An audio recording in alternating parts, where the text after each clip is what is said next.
wearing dungarees, and I'm delighted about it. The review isn't of my dungarees, it's of a film. I just went to see a film on a Tuesday because my children are on holiday, so I can go to the cinema on a Tuesday night. Tonight was a Limitless members only screening of a film that I guess must be out this coming weekend, and it is called Bodies, Bodies, Bodies. And it's a horror film of sorts. I didn't know a huge amount about it. I saw a trailer very recently, I think when I came to see Nope. I saw a trailer for this and I thought, oh, that looks fun.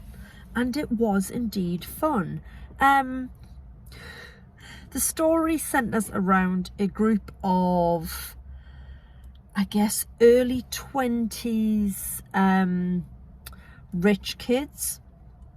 They're all gathered at this massive house belonging to the parents of one of the guys for a hurricane party. I don't think it tells you what part of the world they're in, but obviously somewhere that gets tropical storms and hurricanes. So they're all holed up in this big house. There's a bunch of them, and then a big storm comes along, thus cutting them off from the outside world.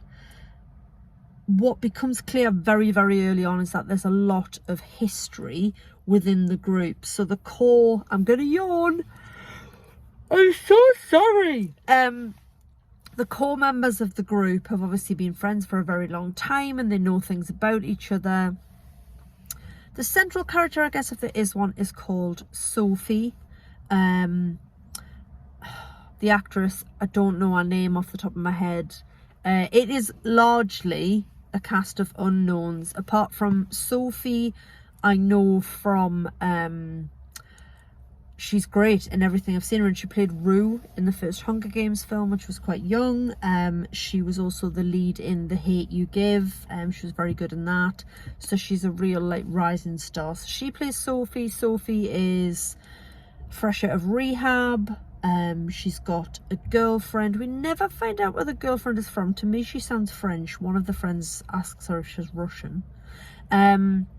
So she turns up at this party with her girlfriend B, and the rest of the group, who are all Sophie's friends, aren't all entirely pleased to see her.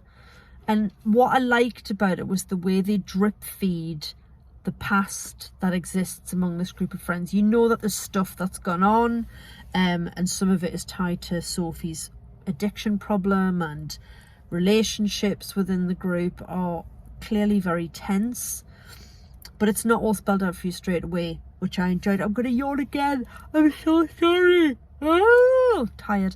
I didn't yawn during the film, although I will tell you in a minute about the dog that was snoring. So yeah, it's about Sophie, but it's also about Sophie's relationship to everybody else, what's gone on in the past, what's gone down.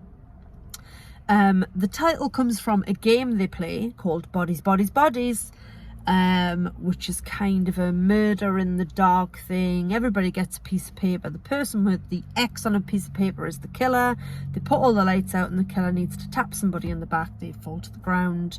When somebody finds the dead body, they say, bodies, bodies, bodies. They put the lights back on. They try and work out who the killer is. But when they start to play that, things start to go awry. What I really liked about it was that I didn't know who the killer was. Maybe just because I'm not necessarily particularly good at whodunits. There's a car over there which is making my face look weird. I'm not particularly good with mysteries. I don't solve them.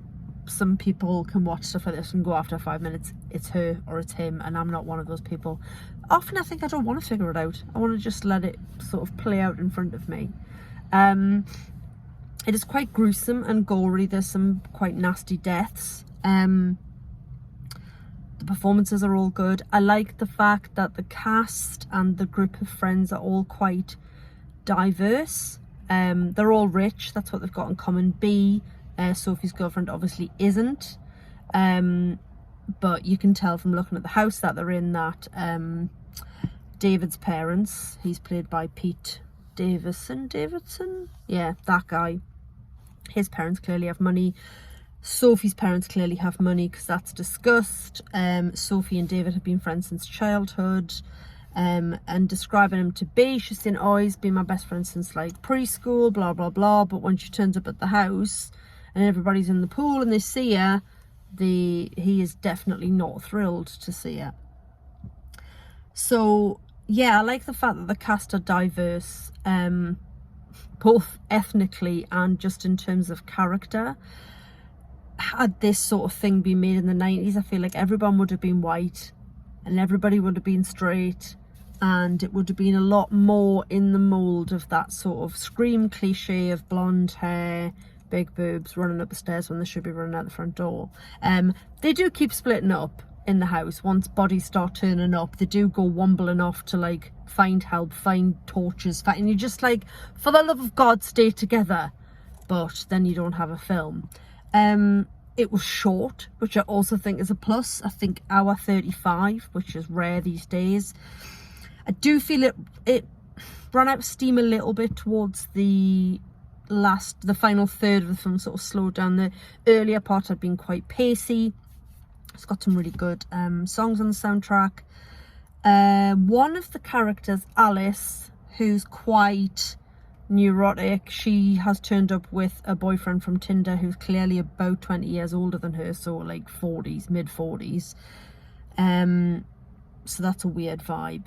The actress reminded me so much of Brittany Murphy. I just kept thinking about Brittany Murphy in Clueless, and it was almost distracting, not too much.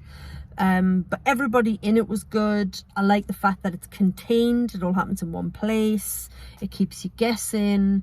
There's a few good jump scares in, but it's not that sort of film, generally speaking. I thoroughly enjoyed it, and I would encourage people to see it.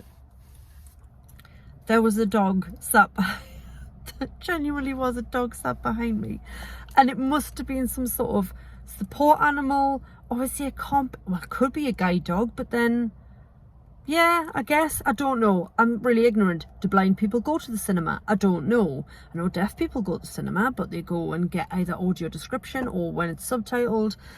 But for whatever reason, there was a dog sat behind me, and while it was really tense, or it was kicking off and murderiness, I could just hear this dog snoring contentedly behind me, and it was really sweet. Like, I can't believe I've just done a dog impression, and a bad one at that. But like, he would do proper little contented sighs in his sleep and little snorts. It was really funny. The film is also funny in places. There was a few good laughs in it, a good bunch of characters, and overall, a thumbs up from me for Bodies, Bodies, Bodies. It was fun. I like that I've seen 3 horror films this year, and they've all been really different. I've seen X, I've seen The Black Phone, and then I've seen this, and I'm absolutely here for it. Oh, and Nope, to a certain extent, has a horror element as well. So yeah, it's been a good year for random horror films, or films that are horror adjacent. I'm going to go now because clearly I'm tired, because I yawned I think 3 times during this video. Okay, thanks for listening and for watching. As always, feel free to subscribe, share it with your friends. Who doesn't want to listen to a woman in dungarees talk about films in a car park? Okay, I'm done. Katie out.